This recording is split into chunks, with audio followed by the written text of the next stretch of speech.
మీరు సమస్యలతో బాధపడుతున్నారా? శ్రీ కట్టమైసమ్మ తల్లి జ్యోతిష్యాలయం పూజారి గారిని సంప్రదించండి. మీరు కోరుకున్న పనులు మూడో వ్యక్తికి తెలియకుండా పూజలు చేయబడును. నమ్మిన స్త్రీ లేదా అబ్బాయి రావడానికి పరిహారం చేయబడును. కుటుంబ సమస్యలు, భార్యాభర్తల సమస్యలు, ప్రేమ సమస్యలు, డబ్బు, వ్యాపార సమస్యలు, ఇంకా ఎటువంటి సమస్యలు ఉన్నా దూరంలో ఉన్న వారికి ఫోన్ ద్వారా జ్యోతిష్యం చెప్పబడును. ఎటువంటి పర్సనల్ సమస్యలు ఉన్నా మూడో వ్యక్తికి తెలియకుండా జ్యోతిష్యం చెప్పబడును, పరిహారం చేయబడును. Phone number 9515466718. అందరికీ నమస్కారం అండి. ఛానల్లోకి తిరిగి స్వాగతం. ఈ రోజున ఖచ్చితంగా కన్యా రాశి జాతకులు ఈ నిజం విని తట్టుకోలేరు. ఏమిటి ఆ నిజం? ఏం జరగబోతుంది? ఎటువంటి ఫలితాలు వీరికి గోచర రీత్యా కలగబోతున్నాయి? అన్ని వివరాలు వీడియోలో తెలుసుకుందాము. వీడియో మీకు నచ్చితే ఒక చిన్న లైక్ అయితే చేసి మమ్మల్ని సపోర్ట్ చేయండి. ఇక ఆలస్యం లేకుండా వీడియోలోకి వచ్చేద్దాము. మధ్యాహ్నం 1:30 దాటాక చంద్రుడు అష్టమ స్థానంలోకి ప్రవేశించి రాహు కుజుల దృష్టి తాకుతుంది. మీ జీవితంలో ఇది గూఢ విషయాల బహిరంగంగా భావించబడుతుంది. ముఖ్యంగా మీ వ్యక్తిగత జీవితంలో నమ్మకంపై ఒక పెద్ద గాయం మోపబడుతుంది. మీరు ఆశించిన వారి నుంచి గట్టిగానే దెబ్బ తగలొచ్చు. మీరు నమ్మిన వ్యక్తి మీరు ఊహించని ప్రవర్తన చేస్తారు. గడచిన కాలంలో వారిపై చాలా నమ్మకం పెట్టుకున్నారు.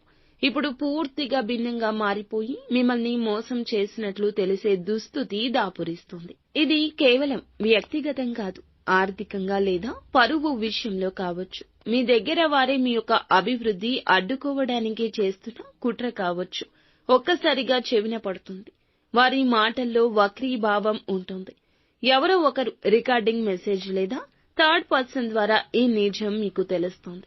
విన్న వెంటనే అసహనం, దుఃఖం, కోపం కూడా కలగడం సహజమే. కానీ ఆవేశం తగ్గించుకోండి. సోషల్ మీడియాలో, వర్క్ ప్లేస్ లో లేదా కుటుంబ సభ్యుల్లో ఒక లేనిపోని అపవాదం ఫలితంగా బాధపడే అవకాశం ఉంటుంది.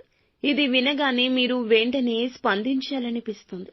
కానీ క్షణికంగా ఆగితే మీకు చాలా నష్టం పూరించబడుతుంది. తీవ్రమైన మానసిక ఒత్తిడి ఈ రోజు కలగొచ్చు. కొన్ని గంటలు ఏం చేయాలో అర్థం కాకపోవచ్చు. తక్షణ నిర్ణయం ప్రమాద గంటికలు మోగిస్తుంది. నిశ్చలంగా ఆలోచించండి. నమ్మిన వ్యక్తితో మాటల్లో గౌరవం ఉండాలి. ప్రతి విషయానికి వెంటనే స్పందించొద్దు. దెబ్బతిన్న వాటి నుంచి ఆ గుండెతో తీసుకునే నిర్ణయాలు సాధారణంగా పశ్చాత్తాపాన్ని కలగచేస్తాయి. మీ దగ్గర ఉన్న వివరాలు గోప్యంగా ఉంచండి. నిజం తెలుసుకున్నా కూడా వాటిని బయటపెట్టొద్దు. ఇందులకు ఆధారంగా భవిష్యత్తుకు సంబంధించి నిర్ణయం తీసుకోవడం, మీ శాంతి కాపాడుకోవడం మీ లక్ష్యం. మీ మేధస్సును ఉపయోగించి ఆ వ్యక్తికి ఎలా దూరంగా ఉండాలో ప్రణాళిక చేసుకోండి.